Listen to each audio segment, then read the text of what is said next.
resume is as amazing as she is.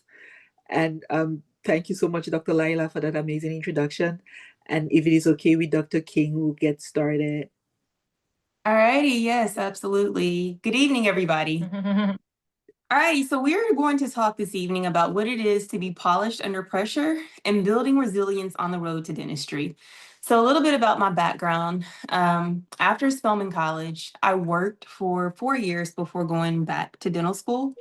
So for those of you that may be thinking about taking a break or you may not have it quite together and you're not ready to apply yet, there are things that you could still do to strengthen your application. So for me, upon graduating from Spelman College, I worked for Pfizer Pharmaceuticals in Atlanta, Georgia, and I was a healthcare sales rep for a couple of years. And within that time period, I was able to learn a lot about communication, personality types, how you are able to sell a product in a market in which there may be controversy with the product. So you're learning a lot about conversations, conflict with the product or without, and just kind of how to fine tune your message and develop your whole approach when integrating science and sales in a sales market. And so that was my time at Pfizer. I really enjoyed it. Atlanta was my territory. And, I learned a lot back then. And every day that I'm sitting with patients now, I think about how closely, yet how different the approach is. What I'm doing now is working with pediatric dentistry, but you still have to sell your treatment plan. You have to tell your patient what their diagnosis is. You have to tell them what their treatment planning options are.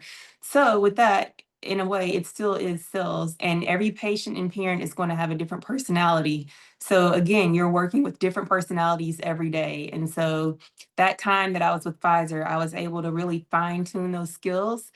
And I didn't realize it at the time, but it has taken me a ways in life in which I'm appreciative of. And so after Pfizer, I attended Meharry Medical College in Nashville, Tennessee, and I had the time of my life. So for those of you that are applying to dental school and you're still adding on to the list of where you might want to go or you're not sure, I would encourage you to look up Meharry Medical College. I would encourage you to look up, whatever colleges are in your home state. Look up all of your HBCUs because that is a major place that you will find support, networking, lifelong friends, and it's just nice to know what all of your options are. So there is a Jack for every Jill and there is a school for every student. So, make sure you look up all of your options with Meharry Medical College in Nashville, Tennessee being one of them. All righty, so a little bit about my background. We talked about my CV, my biography, and I am a diplomate of the American Board of Pediatric Dentistry. Some of the organizations that I'm affiliated with are listed on the PowerPoint that you see. And if I had to summarize everything, the organizations on the left side are all of my pediatric dental organizations. That's where I'm able to gain the knowledge that I have to treat my patients and to educate my parents and community. The organizations that you see on the right side, I learn a lot about the importance of advocacy and how to take the information that I learned from my organizations on the left side and apply them to affecting change, or how, your voice matters with legislation or any of the policies that are being made. So, every organization has its place. I'm able to learn things from each one and kind of tie the messages together to make everything, something that I can give back to the community. Right up under me, you see my two alma maters, Spelman College and Meharry Medical College. Those are the two places that made and shaped me into who I am, and I am always happy to give back however I can. Some of the key topics that we're going to talk about tonight is understanding what resilience is, knowing what the challenges that science majors may face are, preparing for dental school, developing resilient strategies, real life examples of resilience, and then long-term benefits. So the definition and importance of resilience. Resilience is the ability to bounce back from challenges and understand and learn the essential for personal and professional growth. Now, when we talk about resilience, things are going to happen. And I don't know if any of you guys remember, but you know how it was when you were in high school and let's say you were going to have a math test and your English teacher decides they're going to give an English test. And you come to class and you tell the next teacher, hey, you can't give us a test. So-and-so's already given us a test. And I noticed when we first started high school back in the day, or even college in the beginning, your exams were not on the same day. But as time went on, some of those teachers, I feel like, did start to team up and you would get those exams on the same day. And by the time we got to dental school, literally all of your exams can be on the same day. And the one lesson that I took from that was just because one problem's coming doesn't mean another one's going to stop. Life happens. You have to learn how to deal with it. You have to learn how to manage your schedule. You have to learn how to manage your setbacks, and you have to figure out how to just keep going. And so, you need to understand what resilience is. Also, managing your setbacks. Resilience is going to allow you to effectively handle the setback. So you need to understand when something bad happens, it's not the end of the world. You want to keep going. And then also, you've got to maintain your motivation. Figure out what it is that is making you do whatever it is you're doing. And you need to have a reason. That reason, whatever your reason is, whatever your why is going to be what keeps you going. All righty, so if we talk about the psychological and emotional aspects of resilience, you want to have a positive mindset. What you think about is what you bring about. And so maintaining a positive mindset is crucial for resilience, and it's going to help you to focus on solutions rather than problems. And so one of the things that I always learned is anytime somebody comes to you, if they're coming with a problem, they need to come with some solutions. Otherwise, we're not really going anywhere. So, keep a positive mindset, think about the best, prepare for the worst, but think about the best. Also, emotional regulation. Your attitude is going to make a huge difference. How you respond to things, how you respond to people, problems, is going to make a huge difference in how your stresses are going to end up affecting you and whatever the situation is. It's not always what happens in life, it's how you handle what happens in life. And then you also want to think about what your coping mechanisms are. As you become stressed out, as things may not always go your way, you want to think about how do you deal with stress and adversity in your life? Everybody is different, and there's not one set way or one set answer in how you are supposed to do anything. So if you want to enhance your overall resilience, you have to think about what helps you. It might be journaling, it might be exercising, it might be having somebody to talk things through with, but you just have to figure out what your coping mechanisms are, and hopefully they're healthy ones. You need a healthy lifestyle.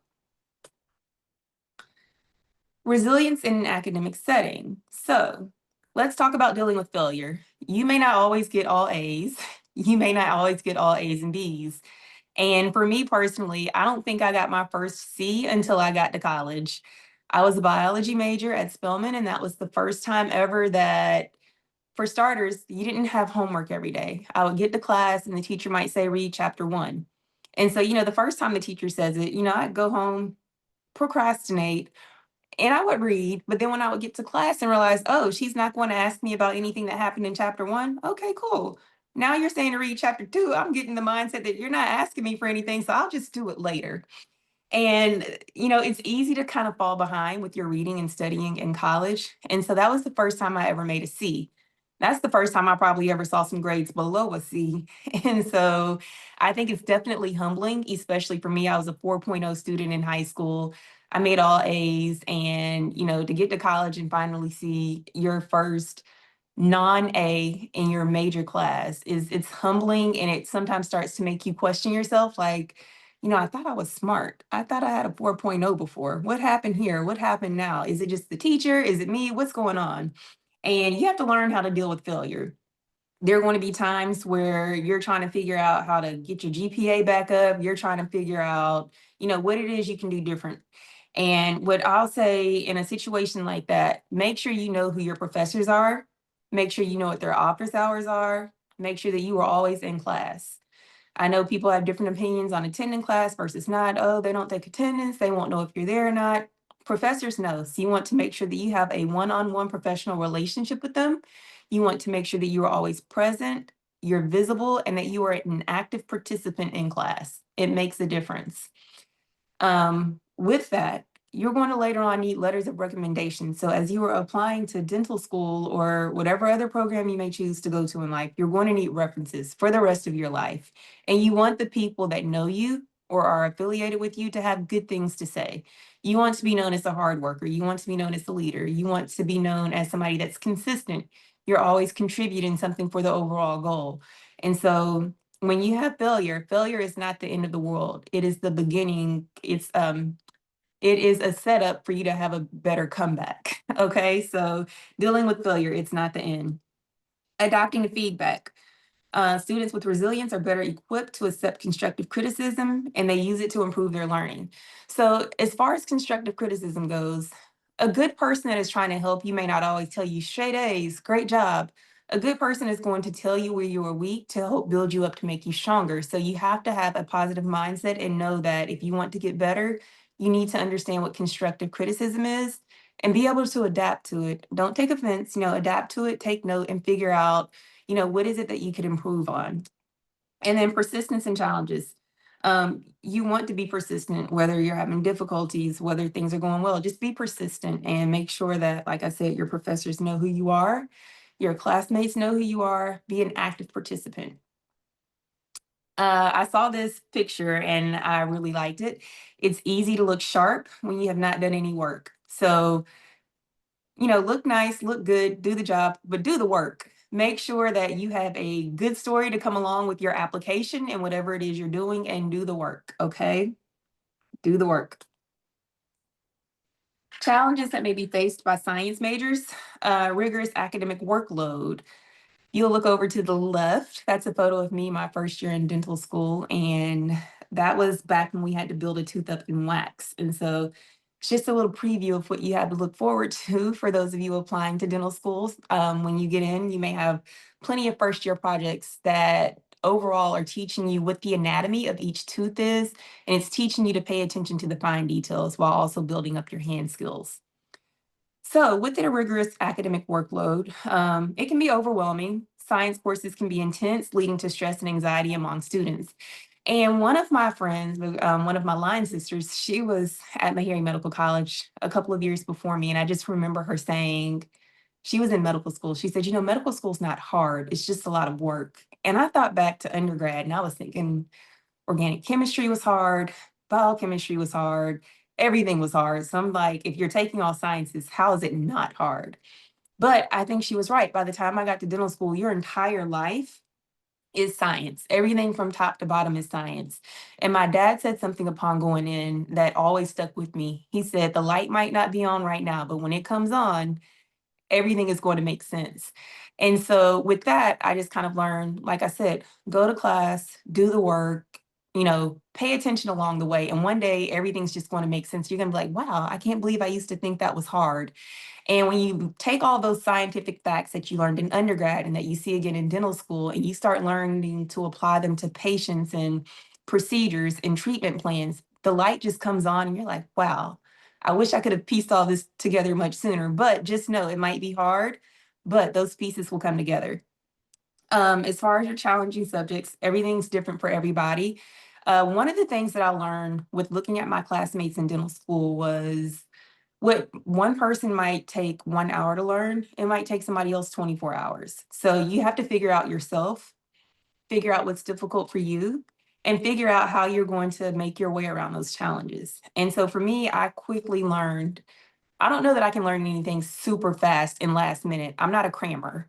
And I learned I feel much better when I take my time studying, put in a little bit of time each day so that I can genuinely absorb the information and learn it so that no matter how you might decide you want to ask it to me on a test, I can feed you back the information to answer your question however it's meant to be answered. And so with that, like I said, some people can cram and do well. I personally don't like cramming. There are going to be times when you have to cram. I don't like it, but just understand what your study style is. Time management skills, like I said, what takes you 1 hour, it might take somebody else 24 hours. So you can't look at somebody else and say, oh, well, they waited until the night before, I'll do the same. That might not work out for you. So time management. And then again, building resilience. You got to have resilience to navigate the challenges of life. Now, in school, especially when you, for some of you, if you opt to go to Meharry Medical College or Howard or some of the others out there, you need to learn how to balance your extracurricular activities. While I was at Meharry, I absolutely loved my time. And what I loved the most was it felt like I was back in the AUC, which is the Atlanta University Center. It felt like I was back there, but it was the science edition. And what I mean by that is when I was at Spelman, my major was biology. I had friends that were art majors, economics, psychology, different majors where they had more free time than me. My life was spent in the science center. And when I reflect on my time in dental school or my time in undergrad, a lot of it was spent in the science center. So when I hear my friends talk about toga party Tuesdays and remember that party over there, those are not my memories. My memories are of the science center and being stressed out about what work was due, what lab I had to finish, or what paper I needed to write. So what I enjoyed about Meharry was we all had the same 24 hours, we had the same lab work, and we all had the same exam. So if there was going to be a Halloween party that we decided we were going to, we're all going to go to the party. And then when we're done, we're all coming to the lab. So you always had a study buddy. You always had somebody to eat with. You always had somebody to do something with. So that's what I'm saying. It was like the science edition of being in the AUC. I loved it. You want to engage in your extracurricular activities. Science majors often participate in things like volunteer and research. I know that the prereqs to get into dental school are pretty rigorous. And so a lot of times you guys are having to do community service hours or you're shadowing in dental offices, just something to kind of enhance your application. And so, you're going to do those activities. It's understood. I'm sure plenty of you will enjoy other activities. You may be in sports, Greek life, other things. It's fine. Enjoy it. Take those leadership positions, but also remember your purpose and learn to manage your time. As far as your academic responsibilities, like I said, build those relationships with your professors up front. You're going to need letters of recommendation. And you don't want to come along last minute where somebody's like, oh, I didn't even know you were in my class. Go to class, sit up front, make your presence known, be polite, be humble, be interactive, and always have something to contribute. And so as you start to build those relationships with your professors, as you get closer towards your time for wanting to apply to dental school, they'll have a good way of remembering you and being able to write you good letters of substance that show that they truly know you and have good things to say. Organizational skills, get an agenda, get something. I don't know if you guys are all phone-based people or computer-based people where you're typing everything up on a calendar. I personally was a paper and pen person. I carried my agenda everywhere with me. It's actually sitting under the computer, but I carried it everywhere and I couldn't live without it. So get an agenda, write everything down so that you can be organized, and it'll help you to avoid less stress. Make sure you know what your timelines are. When something is due, one of the things that I learned in residency for pediatric dentistry is we would have a calendar every month. And during the month, we would write down all assignments that were due. And so if you could do that for all of your classes, just get an overall calendar, circle every date that something is due, and then break down your times for when you're going to get those things done. The picture that you see here was my gross anatomy lab group when I was at Meharry Medical College. And so we had some great times down there. Same lab group at one point dressed up together for Halloween. So I'll find that photo and follow up with you later.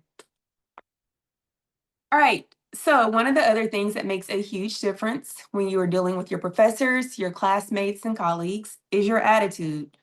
Attitude matters. A bad attitude is like a flat tire, and you cannot go anywhere until you change it. So, like I said, you can't change the things that happen to you in life, but you can change how you respond.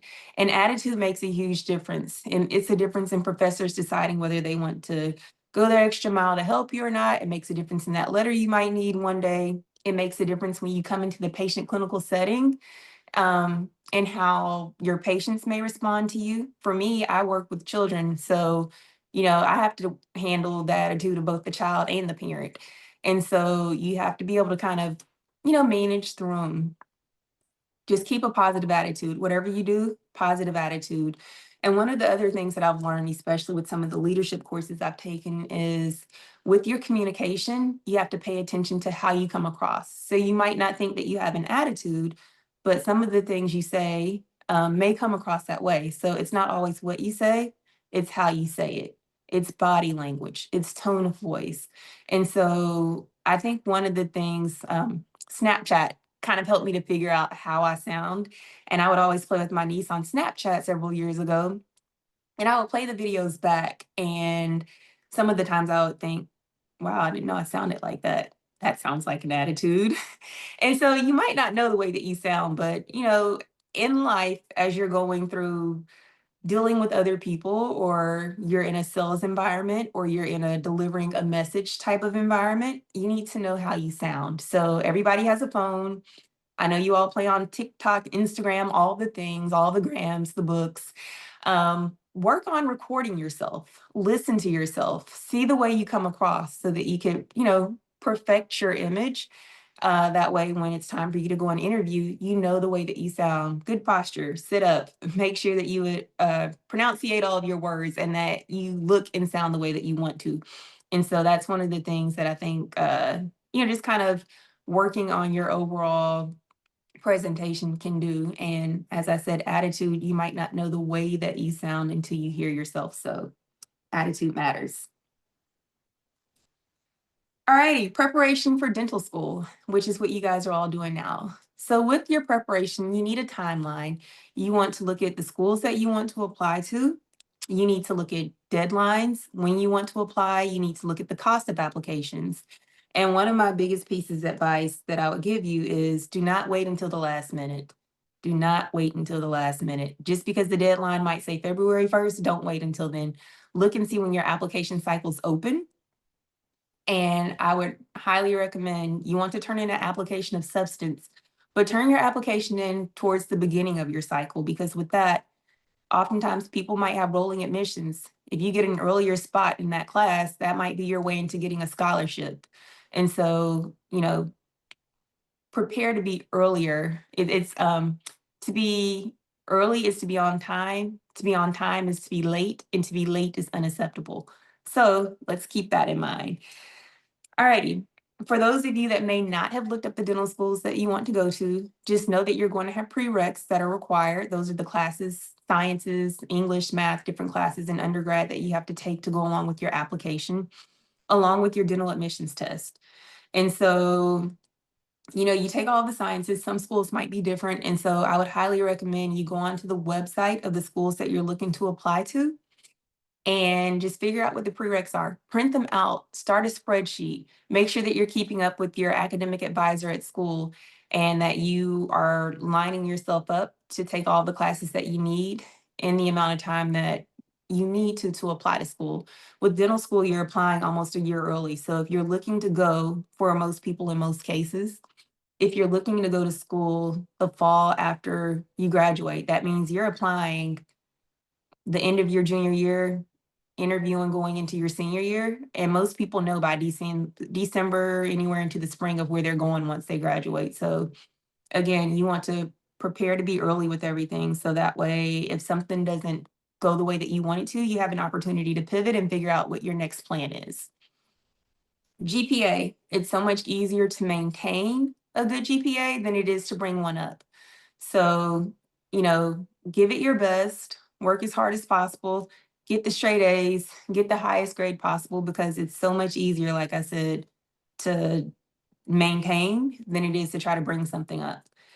If you're unaware of the dental schools that are out there, go onto the ADSES application or ADIA's website, and you can see what the dental schools are out there. My biggest piece of advice would be for a lot of you, apply to your HBCUs, apply to your state schools, apply to any of the schools that you may have connections with. If you're in an undergrad right now and there is a professional school there, apply there. Keep your options open and, just make sure that give yourself an opportunity to have options. So don't say I'm applying to one and one only. You need options. And so with those options, it's nice to have a reason for why that's your option. Are you going to be in a particular place because you have a support system there? Are you in a particular place because there's a scholarship there? There are different reasons for why you may choose to go to one place over another. And there's no right or wrong answer. There's a right place for everybody. And like I said, there's a Jack for every Jill. There's a school for you. Gaining relevant experience. You want to have internships. And so we talked about how you spend your time outside of school and time management. And so what I've learned over time with shadowing different doctors, dentists, people in different specialties, oftentimes you will relate a whole lot more to somebody that's maybe similar to you or somebody that you may admire. And so I shadowed when I was in undergrad or prior to going to dental school. I shadowed an endodontist, I shadowed pediatric dentist, I shadowed a general dentist. And so all cultures, ethnicities, different people, different sides of town around the Atlanta area. And I think it was a really good experience for me because it opened my eyes to what the lifestyle was like. And I just remember the endodontist telling me if it wasn't for endo, I would not want to do dentistry. And to me, endo is it's a very slow-paced specialty. It's very good, it's rewarding, it's needed, but, every personality is different. So, when I talked to him, I'm like, "Oh, wow, he loves it that much. Let me see what this is about." And I shadowed it, and I was kinda like, "Oh, okay." And then I shadowed pediatric dentistry. I went into pediatric dentistry much later, but it was like a high pace, like kids screaming and running around environment, toys everywhere. And I just remember thinking like, this is a very vibrant atmosphere. I think I like this. And so, talk to people, shadow people, get those internship hours because what's right for one person might not be what's necessarily right for you. And there's no right or wrong answer. You just have to figure out where your personality matches and what makes you happy. Volunteering opportunities. I know most undergrads all have health career clubs and different ways to give back to the community. There's always something going on with the school systems where you're able to kind of give back to the younger children. There's always something going on in the healthcare field. And so you want to have your volunteer hours up when you apply to dental school. And it also shapes the person that you are and teaches you what's going on out in the community around you. Shadowing professionals. So when I first decided to apply to dental school, my thought was like, okay, great, go shadow a dentist. And so I didn't really have a mindset of let me pick the different specialties. I just figured, okay, who all do you know in Atlanta? Call everybody you know. Let's see whose office are you going to. And I didn't necessarily look at it like, okay, this is endo, this is oral surgery, this is pedo. It's just who do you know? And every experience was different. And I think it is a good thing for you to have that because as you move along throughout dental school, it comes fast and it goes fast. Just as fast as you apply to get in, you're getting out and it's time for you to apply and figure out what's next in life. So it's nice if you kind of go in having an idea, like you don't have to have the final answer, but it's nice if you go in and you have an idea of what it is that you like so you can figure out where do you want to spend more of your volunteer or shadow hours, what topic might you want to do research on? And research is a huge thing. When you're an undergrad, if you can get on a research team, research is one of those things that will make a difference in your application. So get involved with the research teams. Make sure that you have something to show for how you spent your time while you were in school. And what might help guide you is, like I said, go to the dental schools that you're interested in, go to their website, try to print the application out, or at least go on the ADIA website to see what an application looks like. Figure out everything that they're asking and make sure that you have something to say for each section. As far as your application and interview process, Google. Google is great for helping you come up with what type of practice questions there are out there. It kind of helps to prepare your mindset so that you're never thrown off guard. So as you're preparing, you want to look your school up, see what it is the school is known for, what's their mission, what's their vision. You need to know, why are you applying there? Why should they accept you? What do you have to contribute to them? What do you think they can do for you? Think about all of those questions and make sure it's something that's, a good, heartfelt, honest and genuine answer. And you can get that by looking the school up. Know where you're going. Just know something. Talk to the students that are there. If there's a professor there that talk to as many people as possible. Preparation is key. So you want to make sure, like I said, the dates of when potential interviews can be. You want to make sure that you understand how things work. With some schools, you may be doing a one-on-one style interview. Some may be kind of like a panel. Everybody is different. And one of the things that you could do to prepare is, do mock interviews. If you know you're nervous talking in front of people, you need to go talk in front of people. And that's something that you and your colleagues applying can do. You guys can sit and do mock interviews together. If you have a mentor out in the community that doesn't mind interviewing you, go on and dress up, pretend it's your interview day, dress up in the suit, carry your portfolio. You could interview on camera on your phone so that you could look back at it and see the way that you sound and how you're projecting. Like I said, Google, when I applied to dental school, I had gone on to Google and I looked up, what are potential interview questions? And they ask a lot of, real life questions like, what's your strength? What's your weakness? When was the time that you failed and how did you overcome it? Different things like that. There were some silly questions too. If you could be a fruit, which fruit would you be and why? Or if you could be an animal, which one and why? Just different things. So it's nice to kind of prepare your mindset, and you don't want to sound rehearsed, but it just prepares your mindset for anything that can be thrown at you. And it just kind of gives you a good foundation to kind of feel a little bit more comfortable when you go into your interview settings. Now, as far as developing your resilient strategies, time management is key. Like we talked about earlier, you do not want to wait until the last minute. You need to prioritize what's important to you. You're going to have family. You're going to have personal things that go on. Some of you may have health things that go on, extracurricular activities, several things other than just your dental school or your undergrad classes, exams, and whatever it is you need to get into dental school. Life goes on. Like I said, just because the English teacher gave a test doesn't mean the math and science teacher won't either. Just because your light bill is due doesn't mean your water bill is going to say, hey, you have an extra week. Go pay your light bill. We'll get our money later. Everybody wants to be paid on time. So with that, you've got to prioritize your tasks and make sure that your time management is able to help you do that. Create your schedules and don't wait until the last minute. As far as building a support network, I think that it is very important for you to find people that are like you, that have similar goals to you, because as you're going through this process, it's rigorous, it's time consuming, it is challenging, it is tough. Every day might not always be a good day, but it's whatever you make of it. And it's a whole lot easier when you're going through the process with people that think like you or that have the same things going on as you. So get some friends like you. Okay, you want a strong support network. The picture that you guys see over there to the left is my Meharry dental class. And I think, again, like I said, it reminds me a lot of having been in the Atlanta University Center. I was at Spelman College, and this is definitely the science edition. Anything that you can think of was in this was in my class. We had the class clowns, we had the everything, whatever you can think about, it was there, and it was a good time. It was the science edition, so it was definitely a great support network. So think about that when you're applying to go to school. Look at what your support system is going to be at that school. And I know I'm telling you guys right now, choose a network of people to be around, choose a circle to be around that's like you so that you can know how you spend your time is going towards where you want to be in life. You don't want to just be sitting around watching TV and scrolling through social media all day. Pick some friends that are going to be like, hey, girl, did you get your workout in today? Hey, girl, did you meal prep today? Hey, did you practice that personal statement? Do you want to do some mock interviews? People that can help you grow, you guys can grow together.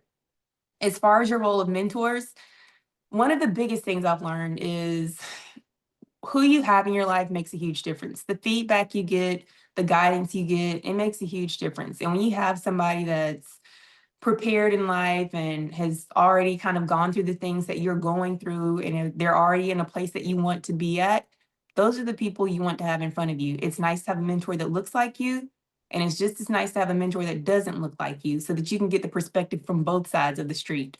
So I think, while you guys are choosing your mentors and figuring out who's going to one day write your letters of recommendation, and you're just kind of figuring out, okay, what's life like? Let me see, why does this person like this? Or like I said, there's no right or wrong answer, but understand what all perspectives are so that you're not just one-sided with however you think, or you only have one view. You want to build a community of connections. It starts with, being balanced. And so, life is not always going to be all about school. It's not going to be always about work. Like I said, you have family. So you have your family, you have your church, you have just other networks and people around you. Build a community so that you can just be fulfilled and so that you always have support. As far as techniques for stress reduction, everybody responds to stress differently. And what I was saying is you guys want to make sure that you're picking healthy ways to handle your stress. So you've got mindfulness practices, which is something I learned later on in life. You've got yoga, you have meditation, you've got, like I said, journaling, talking back and forth to a friend that may be going through the same thing. Exercise, it makes a huge difference. And one of the things that I've learned from a book on tape I'm listening to is your body and how you react to things is going to kind of follow what your overall state is. So if you're kind of like high strung and all over the place, you might not handle things the best. So you have to learn how to, breathe, do your breathing techniques, and just kind of relax. As you drop your blood pressure, the way you respond to things may drop as well. And so some of the self-help books that I read kind of talk a lot about that. And there's an app, it's called Headway. And what I like about it is it kind of gives you the summary of different books so that you can figure out what you want to dive further into. I love a good book. I would much rather sit and read and turn the pages, but I spend a lot of my time in the car. I drive at least 40 to 45 minutes to get to work. So a lot of my time that I'm listening to books is while I'm driving, it's while I'm cooking, or while I'm doing something else to stay busy. And for a long time, with all of the books and book work and exams that you're going to have in undergrad and dental school, I felt really guilty picking up a book and turning the pages to read it if it was not a science book. So I kind of combated that by getting Audible. And I figured, okay, well, if I'm going to sit and read science books when I'm sitting at a table, then at least while I'm cooking, I can listen to something else. So that's my way of doing that. And just figure out what relaxes you, what makes you happy. Self-care for everybody is something different. It might be taking a bubble bath. It might be taking a walk. It might be calling somebody on the phone or scrolling through social media. Self-care is different for everybody. So figure out what works for you and make it happen. Real life examples of resilient students. And so this is where I'm saying you want to get a mentor, and you can have mentors on different levels. You guys are in undergrad right now, choose an upperclassman student and, just kind of shadow behind them. And that's one thing that I did not do at Spelman. Coming in, I know a few people, but I didn't know any science majors that were older than me. And so, I was always nice. I spoke to everybody in class, and I was, close with whoever was in the same class I had a test with, because that's who I was probably cramming with since I didn't read on time the way I was supposed to. So one of the things, if I could give you advice that I wish I would have known that I would do differently, is get a mentor that's in school. Like you're getting mentors in dental school and beyond in life, but get somebody that's in school that's ahead of you. So if you're a freshman, sophomore, get a junior or a senior, somebody that's been through the classes that can kind of just like walk you through the expectations, and get somebody that actually goes to class, somebody that takes life seriously, because somebody that didn't go, it's like, oh yeah, they're not gonna know if you're not there. You don't have to go on Tuesdays. She doesn't take attendance. Don't listen to that person. You need to be in class. I don't encourage you to not be there. So get your mentors, and as you talk to them, you can kind of figure out what their failures are. And so the older me talking to a younger me would have been like, hey, when they say read, read. Don't wait until the night before the test to think you're getting through chapters 1 through 10, because you're not retaining much of anything. Another thing that a professor actually told me back then was students can learn whatever it is they want. Between Google and YouTube, everything is out there. So if you wanted to learn it, you could. And I think with Chat GPT and other AI tools out there, there is a way to learn. There's a way to do things. And one of the things that I wish I would have done was chemistry. I thought was so hard. Organic chemistry, I was like, oh my gosh, all these formulas. When I was in undergrad, I thought those classes were hard. And as I was preparing for the DAT, I just kind of started studying and just doing practice questions over and over, and then going through why every answer was right and why all the wrong answers were wrong and what I could do to make those wrong answers right. And that right there made me realize there's only so many formulas that are out there.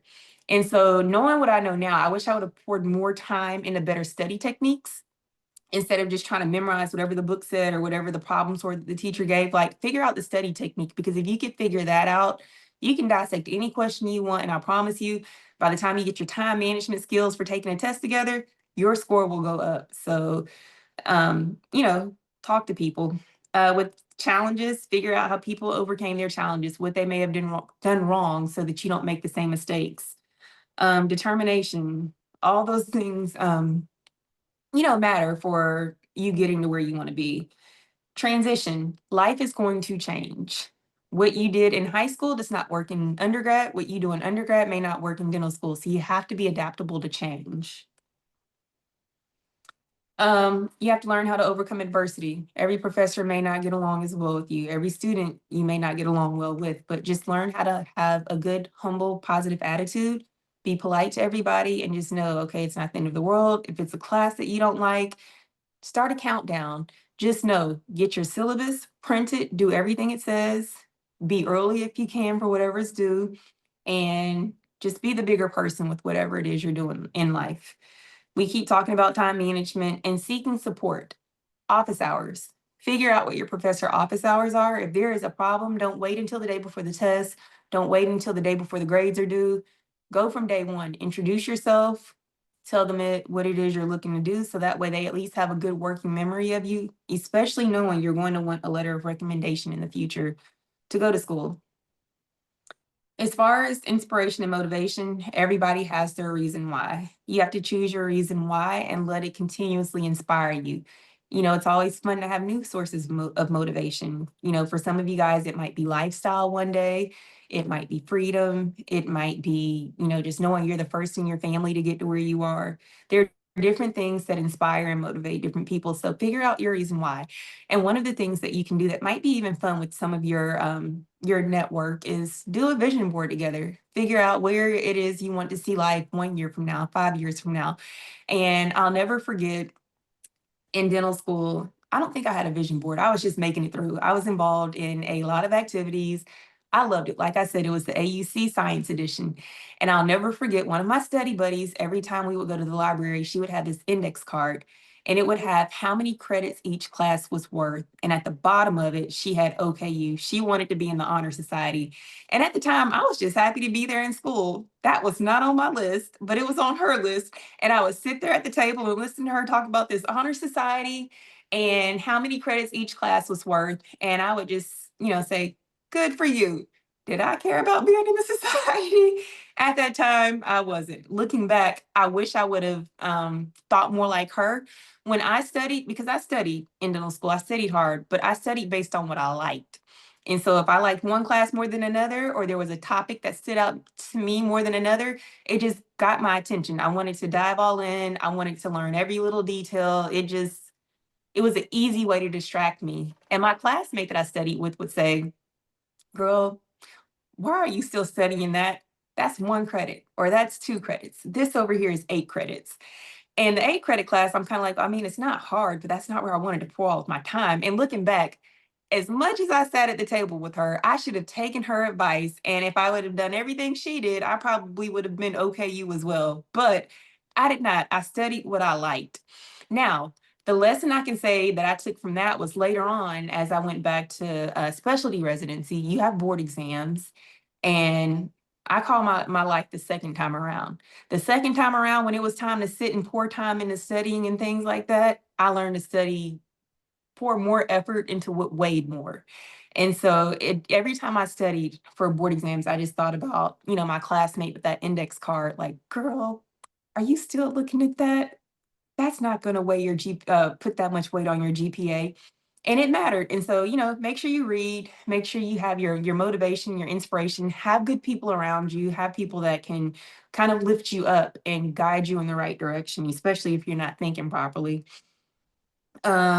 Success fuels determination. And when you witness the success in others, it pushes you to want to do it on your own as well. So, that's where having, I don't know if it might be an older student in school, somebody that's a little bit further along than you, but just having older mentors, somebody to look up to, can kind of help to drive you and just kind of keep you going. That photo that you guys saw were my co-residents from Pediatric Dentistry. Now, long-term benefits of resilience. You can have success beyond dental school. So like I said, life is a rat race. Once you get into dental school, you're going to graduate, you're going to have residencies to apply for, you're going to have jobs to apply for. If you get involved in organized dentistry, you're going to have things in those organizations that you may want to apply for. So application cycles don't stop. Life does not stop. your bills do not stop. Everything keeps going. So you've got to be resilient and kind of organize everything together. You want academic excellence. You want to be able to adapt to your profession. And so as far as adaptability goes, every environment is different. And one of the things that is going to stand out is how well do you respond to controversy? How well do you respond to change? How well do you respond when things don't go the way you wanted them to? Being adaptable is going to help you in life, both personally and professionally. And so adaptability in school, your profession, your personal life, and beyond is going to make a huge difference in the success that you're able to see. As far as your personal growth and development goes, it's always nice to kind of have SMART goals, something that you can have measurable results for. And so for you guys right now in your particular place, I'm sure that you guys are all in your science classes, you're trying to maintain a GPA, you're going to have to take the DAT. So what we can do with you guys is start a SMART goal for your DAT. Do a practice test and see where your score is, and then figure out what it is you need to do to get a higher score. So, do you want to break it down by section and look at, biology and say, okay, my goal for this month is biology. My SMART goal is to have a measurable, attainable result that I can look at and, just kind of figure out what it is you want to do. As far as studying for your DAT, if you put a SMART goal to it and you're looking at biology, my recommendation would be to look at as many study questions as possible, go through every answer of those study questions, figure out why the answer that is right, and then go through all the wrong answers and figure out how you can make every wrong answer right. And then from there, once you get used to doing that, start timing yourself and do that for like a good, amount of time for biology, and then move on to the next section and the next section. And so that's how you could use personal growth and development or a SMART goal for what you're doing right now. There are going to be other ways to do that for other parts of your life later on, but that's for your academic piece. If you wanted to do it for your health, then you could look at, how much sleep are you getting? You have to have good sleep to fuel your body. You can look at eating, water, how much water are you taking in, just different things that you can measure to kind of like improve yourself and grow and develop the way you want to. So like I said, life is all a balance. You have to take care of yourself and you cannot pour from an empty cup. So you have to fill yourself up and be your best self so that you can kind of pour back out. As far as where you guys are and where you're going, you want to always give back. And so on a dental student level, it may be giving back through volunteer to younger students, high school students trying to get into college, younger children. I think one of the things that I did at Spelman was we would go and work on reading with kids in some of the elementary schools around me. So there's no one set thing that you have to do, but it's just always nice to give back, and it teaches you about how far you've come. The photo that you see here of me is at the recent American Academy of Pediatric Dentistry and Joint Ortho meeting. And we were out in the exhibit hall learning about new techniques and ways that pediatric dentistry and orthodontics overlap, and how to take a team-based multidisciplinary approach to certain cases. And so it was really fun. And I find myself going to a lot of conferences to try to always stay up to date with the latest techniques. So that way, as I'm dealing with my patient population, I can kind of give back to them with whatever the latest options are out there. If I'm talking to other professionals, then we're able to kind of bounce ideas back and forth off of each other. It's just nice to keep up with what's going on. And Dr. Shaw, she was at one of the lectures that I gave this summer, and it was just so nice to have a familiar face in the audience that was, aware of some of the same things going on, because she keeps up with the latest in dentistry as well. So with that, you guys want to stay involved. If you guys have a health careers club at school, you have a pre-dental society like mine that you're involved in now, make sure that you keep up, go to the sessions, learn whatever it is to learn, and then figure out how you can apply it to your life, because what you take in, you're able to pour back out and eventually give back on to the next person. All right, so outside of your science books, I'm very big into self-help, self-development books. And like I said, a lot of the books that I read right now I actually listen to, they're on Audible. But a couple of recommendations that I have are Emotional Intelligence, Crucial Conversations, and then The Power of When.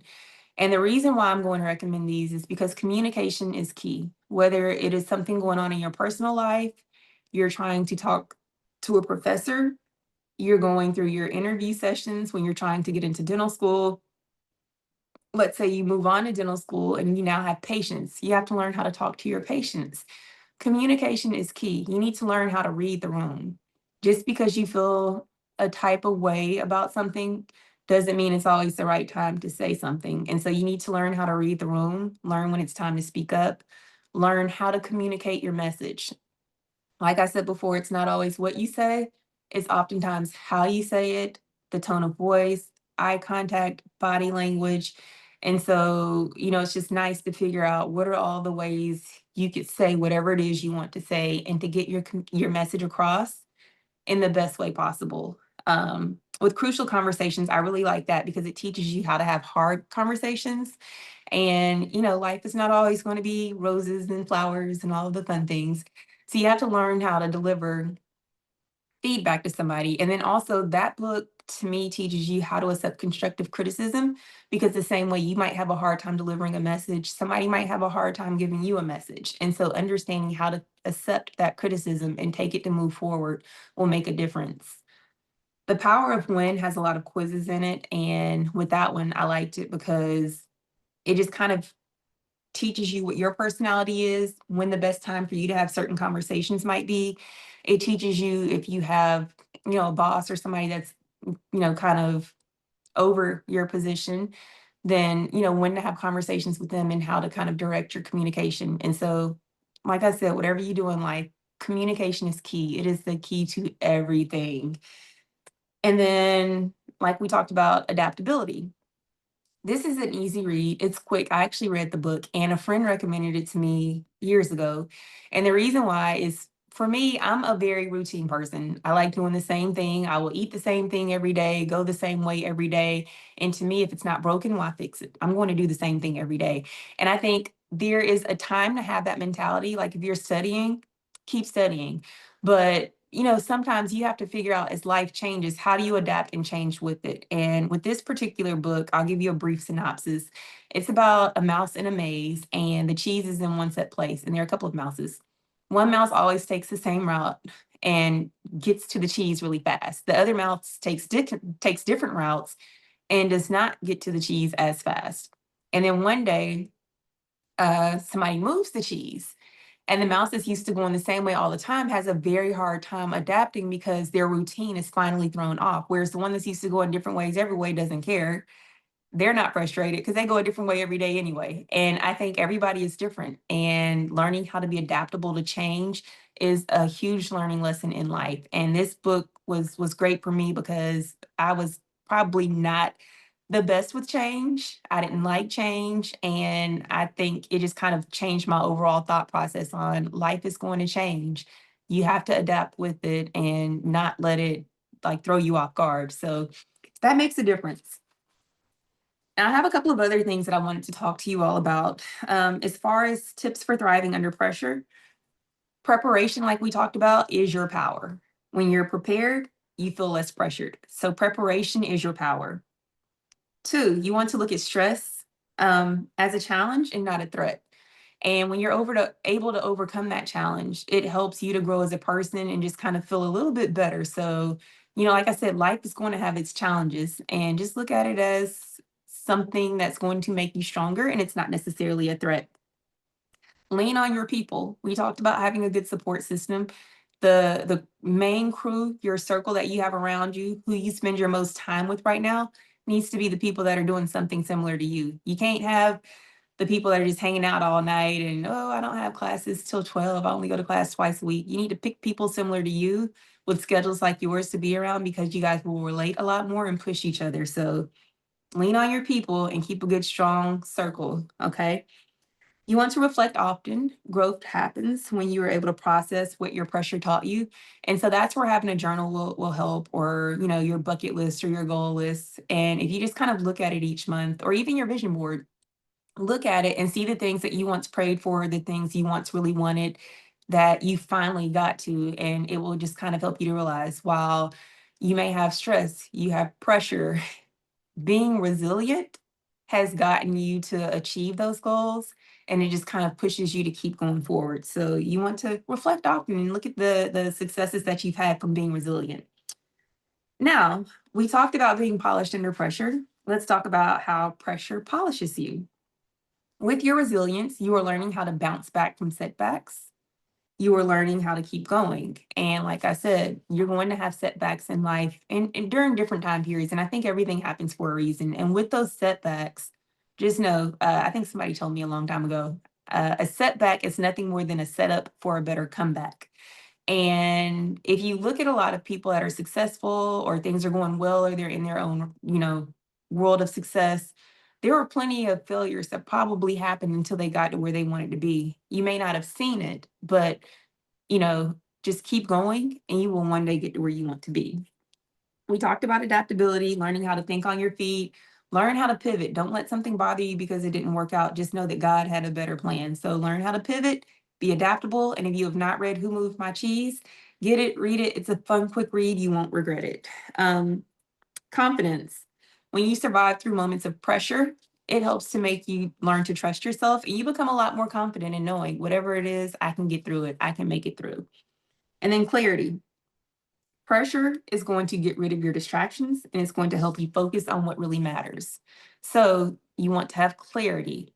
That's why you need to remember your purpose, know your why, and whatever happens, just keep going. And so with your resilience, you are going to become polished under pressure. Undergrad is pressure. Dental school is more pressure. Diamonds are made under pressure. So you're going to be pressured and you're going to look back one day and you're going to be like, man, those were the days. So pick a good circle to enjoy your journey with, because it's not always just the destination that counts in life. It's the journey that you have along the way. So pick a crew that you want to have on your journey and just enjoy it along the way. Your journey of 1,000 miles begins with a single step. So you guys have already started. You're a part of mine, which is helping you to get ready for dental school. I'm sure you guys all have your pre-dental societies in school or your friends that you talk to. You have your mentors. Like I said, there's nothing wrong with having more than one, somebody that looks like you, somebody that doesn't look like you, somebody that can tell you like it is. And you need to learn how to take that constructive feedback and build up from it, okay? So I have my contact information. I'm sure all of you guys use social media now, or your phones for everything. So my information is there and I look forward to keeping in touch if you have any questions about dental school. I think I applied a long time ago now. I applied to dental school back in 2009, started in 2010. So it's been a while, but if you have any questions, I don't mind answering. I don't mind letting you know whatever it is that I might be able to help with. And I wish you guys all of the best of luck, many blessings. I wish you resilience. I can't wait to hear your stories about how polished you become under pressure, because I know you were under pressure. And so I can't wait to see all the diamonds that come out of this. Thank you. Oh, Dr. King, that was amazing. I know that everyone enjoyed it just as much as I have, and it's so timeless. Yes, these are students, and here I've been a quarter of a century, and I'm still learning, and I'm still learning about adaptability. You know, unfortunately, I didn't get that until much later. So you guys are like to learn this, to hear this, and to just gain just so much just knowledge from someone who's been there, done that, and that's what a mentor is. Oh, my stupid internet so unstable. Can you still hear me? Okay. I hear you. Well, thank you, thank you, Luma. You want to take questions? I And think if you want to, can you stop sharing just for a moment, Dr. King, and then we can see everybody. So if they want to come off and ask you a question I one think on the one. I think the only appropriate response to this past hour is amen. Amen. Yes. Amen. Thank you so much. That was amazing. That was thank you. I did not realize how much I needed that. I feel like this was just for me. Thank you so much, especially for the reading recommendations. I know it's easy to think that we have so much more going on, However, it is important to have a balanced diet as you feed your mind the information you need for your exams. Also, feed your mind the information that you need to sustain it. If Yes.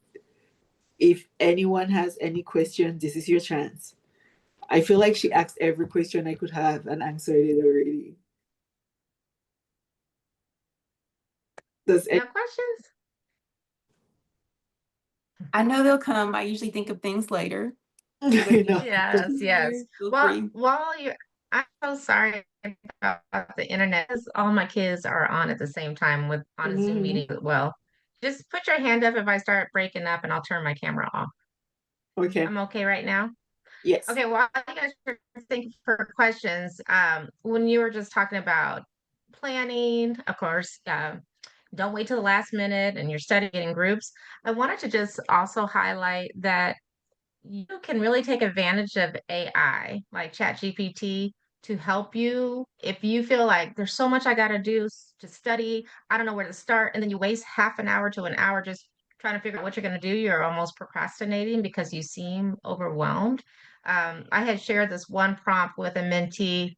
Where is it? I wrote it down. So you can ask it, generate a weekly study plan for a pre-dental student preparing for the DAT, incorporating review of biology, chemistry, reading comprehension, and quantitative reasoning, includes suggested study durations and breaks. And it will just spit out, total hours per week. You should aim for 20 to 25 hours, what is going to be covered. And it makes like a grid. And you can adjust it by saying, I need more time studying for chemistry and also factor in time for self-care.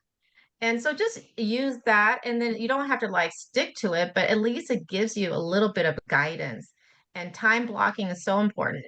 As you finish dental school, like Dr. King said, there's always going to be deadlines. There's always going to be things you're aspiring to, and you're always going to be busy. So even though I'm in private practice and we have Mind, and I'm a mother, and I'm also caring for my mother, I need help. And so I go to AI and help me time block. I want to spend so many hours on the nonprofit, but these are my hours at work. It just helps. So I just wanted to offer that to everybody. Use it to your Anything else? advantage. Yeah, use it to your advantage. Don't use it to write your personal statement. No. Yeah, we have a webinar on that. They are running your statements through AI checks, but you can use it to help brainstorm, outline, making certain things stand out. But yeah, definitely. But yes, as you can see, pediatric dentists are just the best. You just Yes. proved it again, Dr. King. Thank you. Everyone apply for Alrighty. P. Just kidding. We have some dentists. Dr. Sayville, she's in the house. Another pediatric dentist. She's probably busy with her little ones. Well, good, good, good. No questions. Hi, Have doctor. How are you? Great good job, to Dr. hear. Is this That's my classmate. I see Dr. Winnie Sainville. She is another pediatric dentist that's down in Florida. I see Dr. Carol Nixon Wesby is logged in. She's another pediatric dentist. I appreciate you all for the support. And that's what I mean, you guys. Pick a support system and they will always have your back. Yeah, through and through.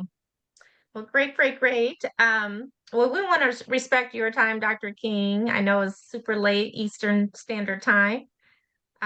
We will definitely be downloading this and uploading it to YouTube because I think everybody will want to watch a replay of this to make sure you didn't miss any of those nuggets. But yes, no, thank you again. Thank you for your time. Mentees of Mind, make sure that you're staying engaged, ask questions, utilize that support group we have in the WhatsApp chat. For the new mentees, if you haven't been matched, we'll be getting that going too as well. So that everyone's just getting what they need to help them be successful. So thank you, Dr. Luma, student Dr. Luma, for helping organize this as always.